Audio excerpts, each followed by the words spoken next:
मध्य प्रदेश लोक सेवा आयोग ने आज 6 अगस्त 2025 को एक नोटिफिकेशन निकाला। एक्चुअली यह एक रिवाइज्ड नोटिफिकेशन है। रिवाइज्ड नोटिफिकेशन कहने का मतलब है आयोग ने जो पहले से ही कैलेंडर जारी करके एग्जामों की तिथि घोषित कर दी थी, उन तिथियों में कुछ बदलाव के लिए यह नोटिफिकेशन निकाला गया है।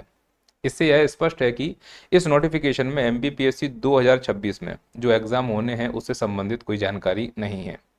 तो यह नोटिफिकेशन क्यों निकाला गया है और इस नोटिफिकेशन के जरिए आयोग छात्रों को क्या मैसेज देना चाहता है? इस नोटिफिकेशन के जरिए आयोग छात्रों को दो स्पष्ट मैसेज देना चाहता है। पहला मैसेज जो उसके पहले ही पन्ने पे स्पष्ट दिख रहा है, आयोग ये बताना चाहता है कि जो उसने कैलेंडर बनाया था उस कैलेंडर के अनुसार वो लगातार अपने एग्जाम ले पा रहा है और समय सीमा पर उन एग्जामों को संपन्न करा पा रहा है।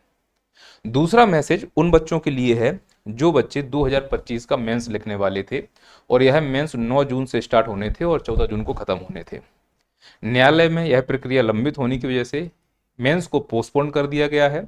अब यह मेंस कब होना है, बच्चे संशय में ना रहें, उस उद्देश्य से इस नोटिफिकेशन को निकाला गया है। और इसमें स्पष्ट रूप से कहा गया है कि जो मेंस 2025 के जून में होने थे उसकी अटकलें लगाई जा रही थी कि शायद अगस्त में हो या सितंबर के पहले सप्ताह में हो। यहाँ पर आयोग ने एक लाइन लेकर स्पष्ट कर दिया है कि माननीय न्यायालय के निर्णय उपरोक्त पृथक से घोषित की जाएगी मेंस की डेट।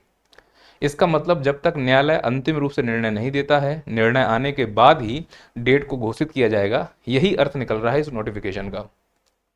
कमाल की बात यह है कि 21 जुलाई को जो बेंच बैठी थी उसमें स्पष्ट रूप से कहा गया है, कोर्ट ने कहा है कि हमने मेंस पर किसी भी प्रकार की कोई रोक नहीं लगाई, बावजूद इसके आयोग इस प्रकार के बहानेबाजियां कर रहा है।